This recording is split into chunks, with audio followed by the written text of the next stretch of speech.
NEET 2023 की तैयारी कर रहे सारे बच्चों को मेरा नमस्कार। मैं हूं आपका ऋतिक सर और आज आपसे बात करने आया हूं एक ऐसे टॉपिक के बारे में जो कई बच्चों के दिलों में इस समय चल रहा है और वो टॉपिक है टेस्ट वर्सेस बैकलॉग। टेस्ट दे या बैकलॉग क्लियर। ये नीट नहीं आसान, इतना ही समझ लीजिए एक टेस्ट का दरिया है, बैकलॉग से गुजर के जाना है।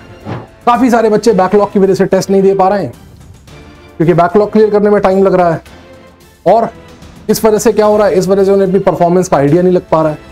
काफी सारे बच्चे टेस्ट दे रहे हैं लेकिन बैकलॉग की वजह से अच्छा परफॉर्म नहीं कर पा रहे और अच्छा परफॉर्म नहीं कर पा रहे हैं, इस वजह से डिप्रेशन में चले जा रहे हैं।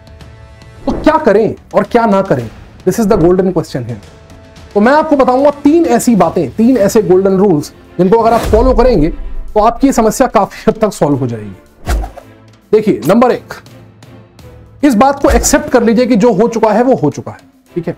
अब वो बैकलॉग किसी भी वजह से बना हो, हेल्थ रीजंस की वजह से बना हो, आपकी लापरवाही की वजह से बना हो, प्रोक्रेस्टिनेशन की वजह से बना हो, आप किसी और चीज में इन्वॉल्व हो उस वजह से बना हो, आपकी किसी और एक्टिविटी की वजह से बना हो, whatever might have been the reason, I am not concern with the reason here. लेकिन इस बात को एक्सेप्ट कर लीजिए कि आपका बैकलॉग है, क्योंकि इस बात को आप जितना जल्दी एक्सेप्ट करेंगे और इस पर सल्व करना, परेशान होना, दुखी होना, टेंस होना छोड़ेंगे, उतना ही जल्दी आप आगे की तरफ देख पाएंगे। हिंदी में कहावत होती है, बीतीता ही बिसार दे आगे की सुध ले।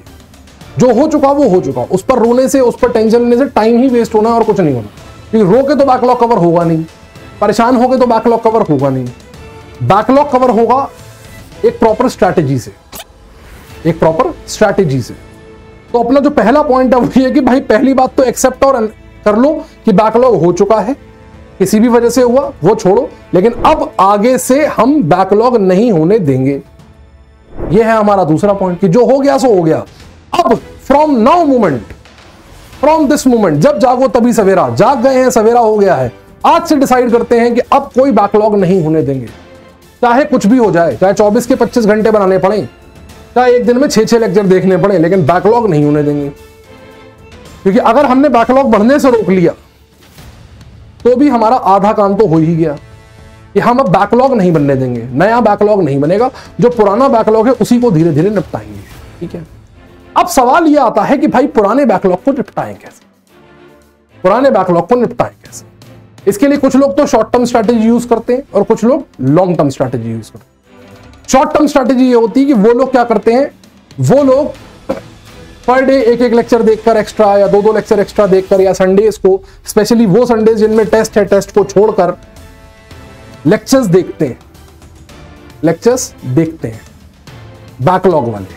इस वजह से उनके टेस्ट छूट जाते हैं और वो टेस्ट के लिए प्रिपेयर नहीं कर पाते क्योंकि उनका जो फोकस होता है वो होता है बैकलॉग क्लियर करने में। कुछ लोग फॉलो करते हैं लॉन्ग टर्म स्ट्रैटेजी और वो लॉन्ग टर्म स्ट्रैटेजी है पास के नुकसान की जगह दूर के फायदे को प्रायोरिटी देना। बच्चों, अगर आप बिगर पिक्चर देखो तो आप नीट की तैयारी कर रहे हो, आपकी जो तैयारी है वो नीट की है, आपका टारगेट है नीट में मार्क्स लाना और नीट में मार्क्स लाने के लिए आपको पूरे सिलेबस की जरूरत पड़ेगी क्योंकि हर क्वेश्चन का जो दुश्मन है उसे मारने के लिए जो हथियार है वो इन किताबों में ही है। और जब तक आपके पास आपके तरकश में सारे तीर नहीं होंगे आप सारे दुश्मनों को नहीं मार पाएंगे। इसलिए अपनी तैयारी को नीट के हिसाब से सिंक कीजिए, सी द बिगर पिक्चर। आप लोग जिस जंक्चर पर हैं तैयारी के, कुछ ही महीनों में, लगभग 15-20 दिनों में या 1 महीने में maximum major test series announce होंगी, जिसमें पीडब्ल्यू और भी जितने भी कोचिंग्स हैं इंडिया में सब मेजर टेस्ट सीरीज अनाउंस करेंगे। इन टेस्ट सीरीज में जो सिलेबस होगा वो टेस्ट सीरीज का सिलेबस इस तरह से डिजाइन किया गया होगा कि आपके कुछ टॉपिक प्रोग्रेसिवली कवर हो सके और बाद में आप फुल सिलेबस टेस्ट देंगे। अपनी तैयारी को छोटे छोटे माइनर टेस्ट की जगह इन टेस्ट सीरीज के टेस्टों के साथ सिंक कीजिए।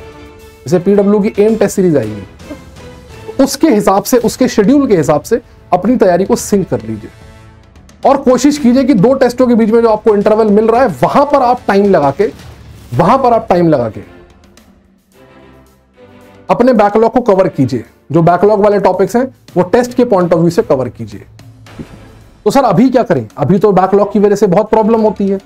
अभी के टेस्टों में फोकस कीजिए करंट पोर्शन पे और उस पोर्शन पे जो आपको आता है, आपने कर रखा है, और अपने दिमाग में इस बात को बिठा के रखिए कि यार जो मैंने पढ़ा ही नहीं, जो मैंने किया ही नहीं, वो तो मेरा था ही नहीं ना। मेरी तैयारी अगर 180 में से 120 नंबर की थी तो मेरी मार्किंग मुझे 180 में से 120 नंबर में से करनी है। 180 में से 100 नंबर नहीं लाने, मुझे 120 में से 100 नंबर लाने। क्योंकि ये बात कहीं नहीं लिखी है कि आज टेस्ट में आप 180 में से 180 ले आएंगे तो आपका नीट में बिना एग्जाम के सिलेबस हो जाएगा। पेपर आपको उस दिन भी देना है, और पेपर आपको बिना बैकलॉग के भी देना है, बैकलॉग के साथ भी देना है। तो नीट को पॉइंट ऑफ व्यू में रखते हुए अभी आपके पास बहुत टाइम है, अपनी तैयारी को सिंक कीजिए आने वाले टेस्ट के साथ, टेस्ट के सिलेबस के पैटर्न के साथ। माइनर टेस्ट, मेजर टेस्ट जो होने वाले हैं, फुल सिलेबस टेस्ट जो होने वाले हैं, कोशिश कीजिए कि आप तब तक अपना बैकलॉग धीरे धीरे कवर कर लें, और अपनी तैयारी का फोकस एक वीकली टेस्ट या बाई वीकली टेस्ट या फोर्टनाइटली टेस्ट ना रखते हुए लंबी रेस के घोड़े अगर बनेंगे, लंबे पर्सपेक्टिव से चलेंगे तो ज्यादा अच्छी तरीके से तैयारी कर पाएंगे, ज्यादा स्मूथली तैयारी कर पाएंगे।